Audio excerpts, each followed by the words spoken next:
Hello, my name is Jonaludha Bialugaba. I am a teacher at Yaka. I have the honor to present to you the teaching methods for inspiring the children in this 21st century. Children are like pregnant women who have ideas, they have all solutions to their problems. So teachers in this case work as midwives. This is what we call the empiricism theory. So we work as midwives to help children give birth to the ideas that they conceive in their minds. So I have the honor to present to you the teaching methods that will inspire the children to become what they have to become in the future. Yes, when you look at the picture depicts that a child is presented with different choices and options so that the child can make choices. This brings us to our number 1C, which is choice. We are born with a free will. As children are born with free will, and our idea is that you should, as a teacher, should allow the children to have to participate in their learning by choosing which learning activity they would want to take on that fits their learning preferences. And having to make the choices allows the children to be more responsible for what they learn and to make their own decisions. You present to them choices, and that allows them to be more responsible, to say we participated in these choices, therefore we have to be careful while doing things. Then children can pick from a variety of objective-based learning activities that are derived from the targeted course unit. Let's say you are going to teach about adjectives. You can choose to have underline, circle an adjective so that a child can pick from a variety of adjectives. Meanwhile, all these ones lead to the objectives set for each and every unit.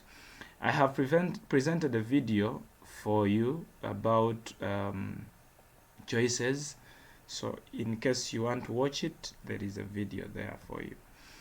That brings us to our second C, which is collaboration.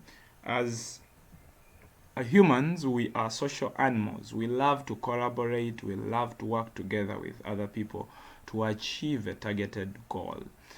The idea is that collaborative learning is the approach that involves two or more individuals coming together to understand a common learning concept, and they complete a task. They bank on each other's resources, expertise, and skills to fulfill the task. This is not I can do it, this is together we can do it. Allow children to discuss, agree and disagree. Instead of being the sage on the stage, you can be the guide on the side. You guide them when they disagree, and you become the judge, not the sage on the stage. In a classroom ecosystem, a learner with a doubt could first approach their peers before actually going to the teachers. If you can build that confidence in the children that they can always bank on their peers before they come to you, let them come to you when they have failed to find the solution to a problem. But some of us have created an environment in our classrooms that you cannot actually allow children to discuss. You are the only source of knowledge which you empty every other time. So let's allow our children to first trust their peers and always refer to us when they have failed as a group of 2 or 3. This brings us to our next idea, which is communication, our next C. Effective communication is very important in teaching and learning, and if children learn that they can communicate to you effectively, or you can communicate to them, then they will love your subject. This is about exchanging ideas. You should always find the right package. You should always be open-minded. Communication can be described as a process where two people or where people exchange thoughts or ideas with one another. The benefit of fostering such relationships enables students to freely discuss their thoughts, ideas, and create an open environment in which questions can be asked without the risk of being judged or humiliated. Some of our children cannot actually ask questions. You keep on asking, is there anyone with a question? They cannot raise up their hands because the environment does not foster effective communication. Children fear that you will humiliate them in case they tell you they don't know anything. So it is very important to make our children feel that they can say anything about anyone in a subject or concerning the subject matter.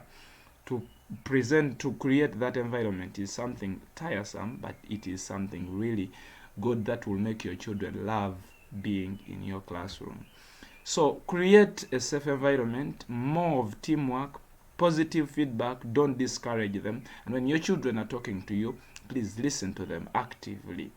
Actively look into their eyes, listen to them so that they know that you care about them.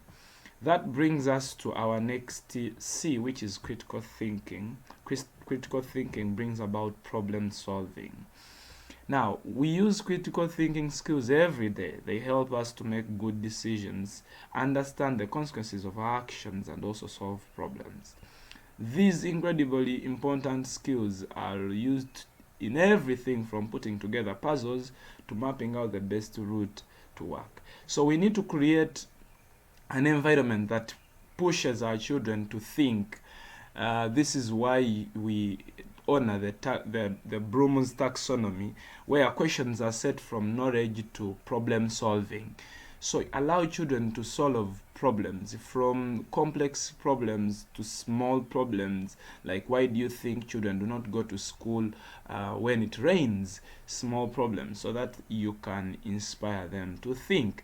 When children put their brain at a task, it will be easy to develop the critical thinking, because in the job market, they don't hire people with degrees, they hire people who can solve problems in the community.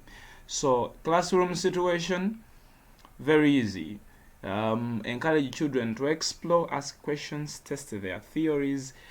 Ask children to think about what they are thinking about. This is logic.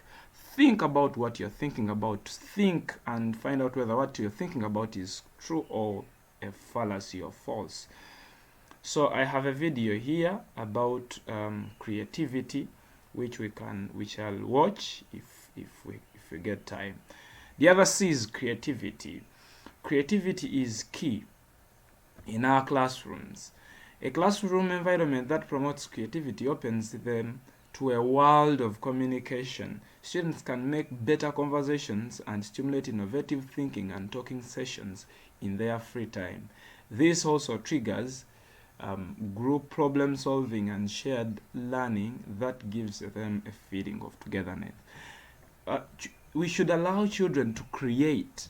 Ask the children, we should always encourage our children to come up with new things about what they have learned, come up with new things about the topic they have learned, about the unit ahead. It is very important. They feel part of the process, which encourages them and interests them to even learn more.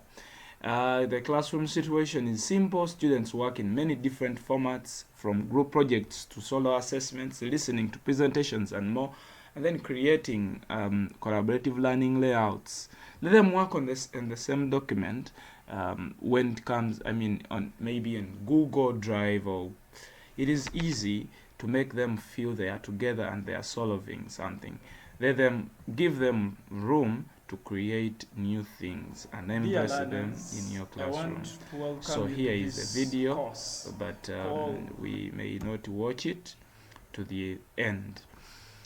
The other one, which is actually the last one but very important, is care. Remember the way I cared. What children will always remember about you is not the subject you taught them, but how you made them feel in their classrooms, how you made them feel when they came to your lesson.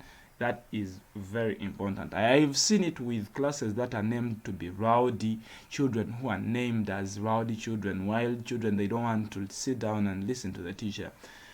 Those children actually are the ones, after sharing love, after showing them that you care for them, They will do things not because they are so much interested, but because they know that the person who has asked them to do actually cares for them. So when you care for the children, you show concern about their feelings, aspirations, and desires.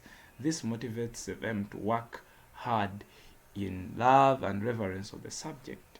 It is rather important that we create a lovely environment in our classroom. I prepared a 3-minute video which is just a click away from here.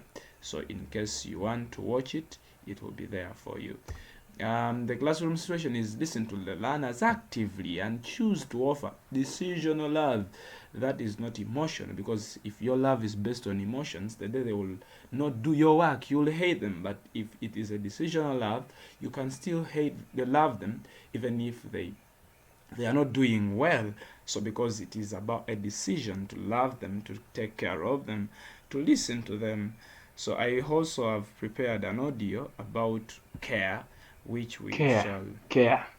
listen to in case This we want is showing children that you love them. So that marks the end of my presentation about the teaching methods that inspire children, as I watched from the video by TEDx. Thank you so much. I hope this will help us transform our teaching and learning process on a daily basis.